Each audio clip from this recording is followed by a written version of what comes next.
What do you think is the biggest misconception about drag?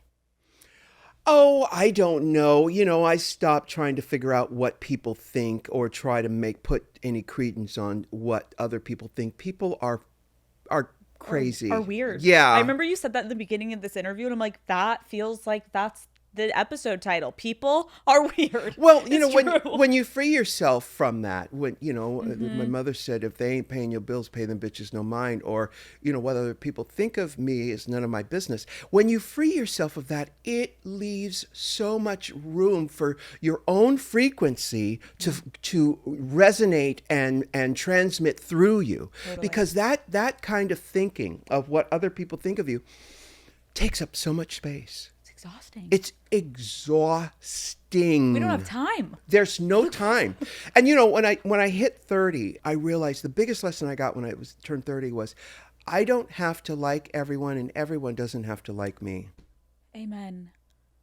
Like, we're so some people are so pressed being like, they don't understand me. Right. They don't like, who fucking cares? Yeah. Do you know you? Do you understand you? Does your family, friends, or whoever the fuck you give a shit about know you? Done. There you go. You're going to exhaust yourself. You're not even going to know who you are by the end if you're trying to appease every fucking person, especially with the internet. You got bitches in fucking Kansas saying you're a fucking loser. Who cares? Yeah. Yeah. Yes. And if you had x-ray eyes to see where that bitch in Kansas was, that bitch is in a basement with internet, but in a basement nonetheless. They've got Wi-Fi. Their mother's basement. Right, their mother's basement, the mother's Wi-Fi, and they're in keyboard warrior like, you're a fucking loser. Shut up, bitch in Kansas. God, we're done with you. Fuck, can't take these bitches.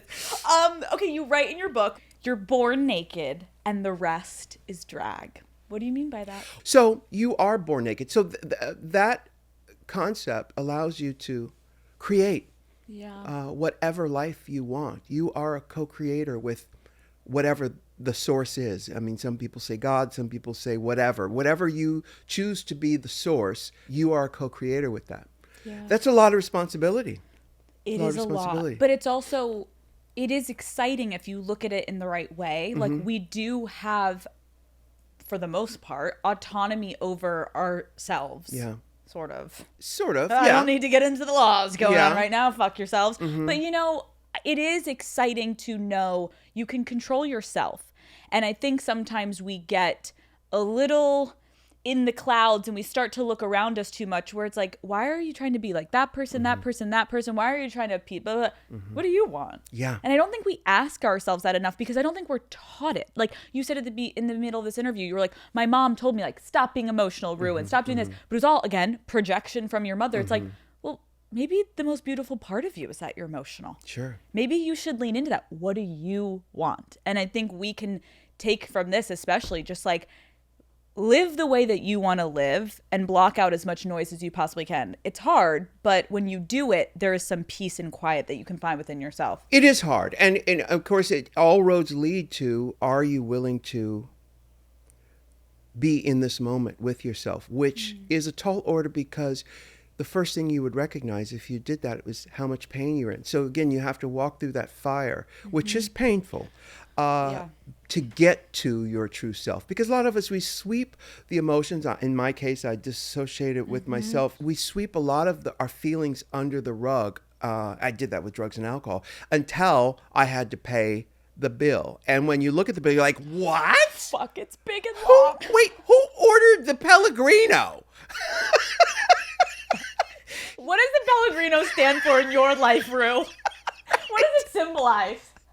And you have to, you literally have to go through all of the stuff that you put away before you can move forward. So that's why most people don't accept the challenge of creating the life they were meant to have. Yeah. Most people, go with plan A or plan B. And a lot of times I think because plan A or plan B doesn't really fit your needs, you will use drugs and alcohol to numb the pain. That's what we're a culture of addicts. We're all addicted to something. But imagine if we were taught how to process those feelings. I use drugs and alcohols to deal with feelings I didn't know how to process, until eventually I did learn how to process those feelings. Imagine a world, a culture of people who could do that. When we're able to do that, I think the amount of like peace and unity that will come from all different walks of life and all different backgrounds, we're so fucking far from that. But you're so right. It's like we're not taught to process, so we're angry and we're miserable and we're anxious and we're insecure and we are lost. Hi Daddy Gang, thank you so much for watching this video. Keep in mind that was just a little clip from the episode. If you want to watch the entire full video episode, it is linked below. It's the first thing in the description. Go watch it. It's a great episode. Love you all. I will see you next Wednesday.